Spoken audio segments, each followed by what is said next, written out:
All right, a third topic, racism. I should warn you, most of my topics are horribly depressing. So suicide, I have in the book I talk about child abuse and abortion, but another topic I talk about is racism. And that's another topic where it's hard to learn the truth from traditional methods such as surveys. If you ask people in a survey, are you racist? What do you think they say? No. Nobody wants to admit that they have racist attitudes. It's socially unacceptable. The same reason they say that they are going to vote in an election, they say they're not racist. So I was shocked by how frequently people made racist searches on Google.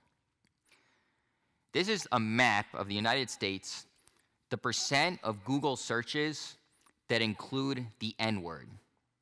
And it's not, I just want to clarify, they're not searching the N-word, they're searching the actual word. And the first thing that shocked me when I did this research was how frequently people made this search. So I thought, okay, who's going to search actual N-word? 10 people, 100 people, 1,000 people? The N-word is searched in the time period I was looking with the same frequency as searches such as Lakers and migraine and Daily Show and Economist. It was not a fringe search. Millions of Americans were making this search every year. So then I said, okay, I know why so many people are searching the N-word. Rap lyrics. They're looking up rap lyrics. If you know anything about rap or you've watched shows like The Wire, there are frequently African Americans who use the N-word in their kind of everyday conversation or in their songs. No, rap lyrics almost always use the version that end in A, not ER. And you do that, you get very, very different data. So why are so many people searching the N-word on Google? Most of these searches also include the word jokes.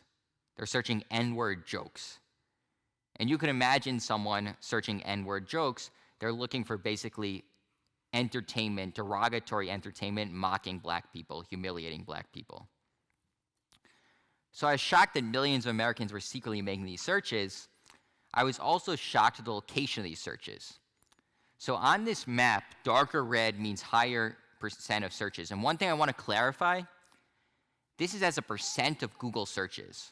So it's not because areas have more people or make more Google searches. It controls for that. It's of the total Google searches, what percent include this horrible racist word.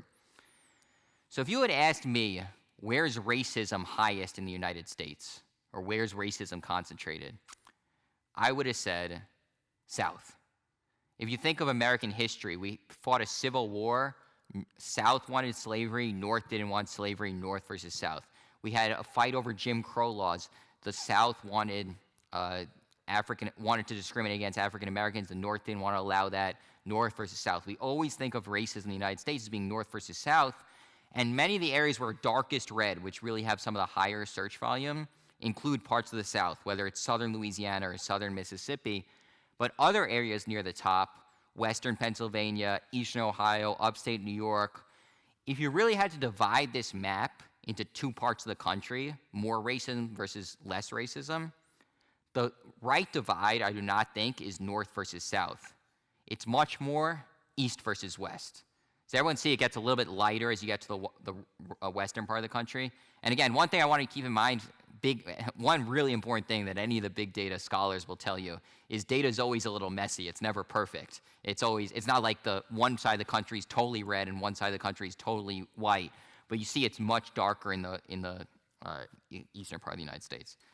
All right, so I did this research and I started finding that parts of the country that made more racist searches treated black people worse in various ways. So they tended to pay black people less. Black people had worse health outcomes.